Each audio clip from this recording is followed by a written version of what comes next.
जय हिंद बच्चों। I hope कि आप लोग अपने एनडीए 2025 के अटेम्प्ट को सीरियसली ले रहे होंगे और उसके लिए मेहनत भी कर रहे होंगे। जैसा कि आपको पता है कि मैथ्स जो है बच्चे सिर्फ क्वालिफाई करने के तक सोचते हैं कि बस एक बार क्वालिफाई हो जाए मैथ्स, उसके बाद जीएटी में अपना स्कोर बूस्ट करना चाहते हैं। तो जीएटी में भी आपका जीएस से ज्यादा बेटर ऑप्शन रहता है कि आप साइंस को स्ट्रॉन्ग कर लो ताकि वो आपका स्कोर बूस्टर में हेल्प कर सके, और इंग्लिश भी आपका ऐसा ही पार्ट रहता है। तो साइंस में आप कैसे स्कोर कर सकते हो, आज इसे पढ़ने के बाद वो रूटीन और शेड्यूल मैं आपके साथ शेयर करना चाहती हूँ। थोड़ा सा ध्यान से सुनना है और सीरियसली इसको अगर आप अटेम्प्ट को देना चाहते हैं तो इसको फॉलो करना।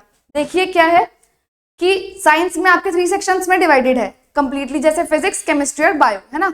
तो फिजिक्स में आपके ऑलमोस्ट जो है वो 11 चैप्टर्स 12 चैप्टर्स रहते हैं, ठीक है। और केमिस्ट्री में 8-9 चैप्टर्स होते हैं। बायो में भी सेम 8-9 चैप्टर्स का आपका मोटा मोटा रहता है।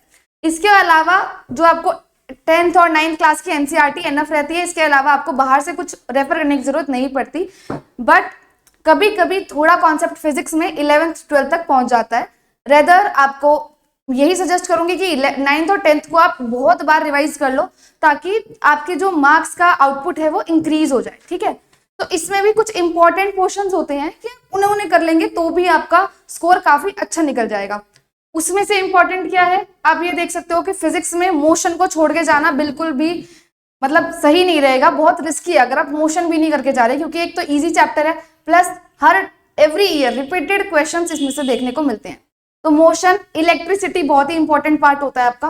फोर्स वाला चैप्टर विद ग्रेविटेशन मिक्स करके क्वेश्चन पूछे जाते हैं, आपने देखा होगा पीवाईक्यूज में ऐसा ट्रेंड रहता है। देन ऑप्टिक्स भी काफी इंपॉर्टेंट है, हर साल 2-3 क्वेश्चन आता ही आता है ऑप्टिक्स में से, चाहे वो लेंस से पूछे चाहे वो डिजीज वाले पार्ट का पूछ ले। उसके बाद एनर्जी वर्क एनर्जी पावर में से पावर और एनर्जी को वो हर बार पूछते हैं। उसके बाद एक लाइट वाला पोर्शन है जो कि काफी इंपॉर्टेंट होता है, ठीक है। उसमें आपकी थ्योरी सबसे ज्यादा इंपॉर्टेंट है लाइट में। मतलब फिजिक्स में इन टोटल अगर हम बात करें तो ये शुरू के जो टॉपिक्स हैं ये सब ज्यादातर न्यूमेरिकल बेस्ड रहते हैं, लेकिन जो ये लाइट वाला पोर्शन है और एनर्जी वाला पोर्शन है ना, ये खासकर इसमें से थ्योरी भी पूछ लेते हैं, ठीक है। असर्शन रीजनिंग भी आ जाती है इसमें से। Then you have your chemistry, इसमें सबसे इंपॉर्टेंट है एटॉमिक डिस्कवरीज, जो काफी लेम और पुराना कॉन्सेप्ट हो चुका है, बट फिर भी उसमें से मैचअप और डिस्कवरीज के बारे में पूछा जाता रहता है आपसे, तो ये काफी इंपॉर्टेंट है, इसको याद करना बहुत ज्यादा बेनिफिशियल रहेगा आप लोगों के लिए। एक लिस्ट प्रिपेयर करके उसको रिपीटेडली 2-3 दिन में देखते रहिए ताकि वो आपके दिमाग में सेट हो जाए। उसके बाद कंपाउंड्स काफी इंपॉर्टेंट है। वैसे तो बहुत ज्यादा नंबर ऑफ कंपाउंड्स काफी ज्यादा है, तो आप एक लिस्ट बना सकते हैं 50 या 60 कंपाउंड की। डेली अगर 4-5 भी याद करेंगे तो आपके एग्जाम तक आपको सारे अच्छे से याद हो जाएंगे। आप बिलीव नहीं करोगे कि आपको कब याद होगा, आपको खुद नहीं समझ में आएगा। 60 कंपाउंड याद हो जाएंगे अगर डेली भी 2 या 3 आपने जो है प्रिपेयर कर लिए हैं। उसके बाद केमिकल रिएक्शंस वाला पोर्शन जो होता है काफी इंपॉर्टेंट है। इसमें आपके टाइप्स ऑफ केमिकल रिएक्शंस होते हैं, डिस्प्लेसमेंट, कंबशन एक्सेट्रा। तो ये इसके एग्जांपल्स के साथ आपको बहुत अच्छे से प्रिपेयर करने हैं।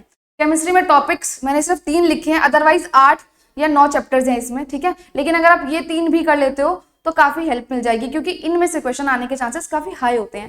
देन बायो में सेल और टिश्यूज काफी इंपॉर्टेंट है, आपको पता है। डिजीज वाला पार्ट बहुत ज्यादा इंपॉर्टेंट है, लगता है कि इसमें इतनी सारी डिजीज कैसे याद होगी, तो डिजीज को करंट अफेयर से लिंक करके अगर पढ़ोगे तो बहुत अच्छा रहेगा।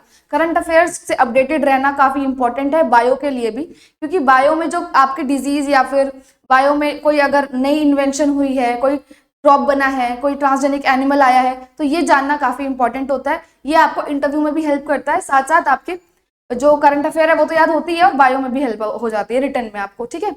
इसके अलावा रिप्रोडक्शन वाला चैप्टर भी इंपॉर्टेंट है, क्योंकि 2-3 क्वेश्चन उसमें से भी आते ही आते हैं हर साल, ठीक है। अब ये तो आपका हो गया कि इंपॉर्टेंट टॉपिक्स पढ़ना क्या है। अब बात करते हैं कि पढ़ना कैसे है, यानी कि कब क्या पढ़ें, उस चीज को एक बार डिस्कस कर लेते हैं। सो आपका टारगेट रहेगा 1 अप्रैल, क्योंकि आपका एग्जाम है 13th को, तो आपके पास 13 डेज का स्लॉट रहेगा जिसमें आप सिर्फ और सिर्फ मॉक टेस्ट प्रिपेयर करते रहें, यानी कि बार बार रिपीटेडली मॉक टेस्ट लगाएं डेली, जिससे आपका थोड़ा टाइम मैनेजमेंट आपको आ जाएगा, साथ में क्वेश्चंस किस तरीके के होते हैं उसका भी आइडिया लग जाएगा, ठीक है।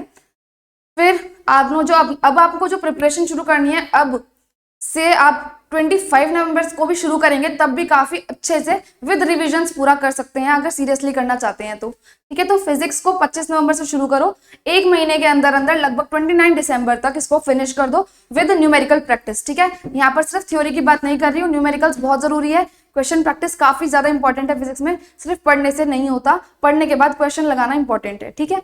उसके बाद केमिस्ट्री जो है वो 30 दिसंबर से शुरू करके और 20 फरवरी तक खत्म कर दो, क्योंकि ज्यादा नहीं है केमिस्ट्री में, लिमिटेड टॉपिक है, उनको रिपीटेडली रिवाइज करते रहो, एक बार दिमाग में बैठ गए तो फिर भूलोगे नहीं, ठीक है। उसके बाद 21 फरवरी से 20 मार्च तक अपनी पूरी बायो को खत्म कर दो। बायो में ज्यादा कुछ है नहीं, सिर्फ लर्निंग वर्क है, इसलिए उसका टाइम स्पेंड जो है हमें देना पड़ता है थोड़ा ज्यादा। क्यों? क्योंकि लर्न करने में टाइम लग जाता है, क्योंकि नाम थोड़े से बड़े होते हैं, ठीक है। वैसे तो लाइव क्लासेस आपकी लगती रहेंगी, फिजिक्स भी, केमिस्ट्री, बायो सब कुछ कंप्लीट होगा। इसके अलावा रिकॉर्डेड लेक्चर्स भी जो है आपके हैं, जो कि आप वहां से पूरा कर सकते हो अपना पेंडिंग पोर्शन। आपको इस सब के लिए कुछ नहीं करना, सिर्फ परिणाम बैच खोल के वहां की प्लेलिस्ट में जाना है। वहां पर सारे टीचर्स बड़ी मेहनत से आपके लिए कंटेंट प्रिपेयर करके आपको पढ़ा रहे हैं, तो उसको ओपन कीजिए, जो भी पेंडिंग पोर्शन है उसको वहां से कंप्लीट कर लो, ठीक है। अब यहाँ पर आपको फिजिक्स तो चल ही रही है अभी आपकी परिणाम बैच में, थोड़े टाइम में आपकी केमिस्ट्री और बायो भी शुरू हो जाएगी। उसके अलावा आप खुद से भी तो सेल्फ प्रिपरेशन करेंगे ही, तो उसके लिए जो है आप पुरानी वीडियोस को भी रेफर कर सकते हैं, जिसमें मैंने शॉर्ट नोट मतलब शॉर्ट टाइम में काफी बड़े बड़े कॉन्सेप्ट जो है वो आपको समझाए हुए हैं, वहां से वो आपके क्लियर हो जाएंगे। तो रिविजन्स के लिए मैं आपको सजेस्ट करूंगी कि उन वीडियोस को देख लें, और साथ साथ लाइव क्लासेस तो अटेंड करते रहें या फिर रिकॉर्डेड लेक्चर लेते रहें, ताकि आपका कुछ भी बैकलॉग ना बचे और साथ साथ प्रिपरेशन जो है वो चलती रहे, ठीक है। सो आई होप कि आपको ये इन्फॉर्मेशन अच्छी लगी होगी और कुछ बेनिफिशियल भी लगी होगी, कि आपको फ्यूचर में ये काफी काम आने वाली है। इस शेड्यूल को अगर होल हार्टेडली भी फॉलो करोगे तो एग्जाम रोक नहीं सकता आपका कोई भी, ठीक है। तो आई होप कि आप लोग अच्छे से तैयारी करेंगे। Now will meet in the next class of physics. तब तक के लिए take care, bye bye and जय।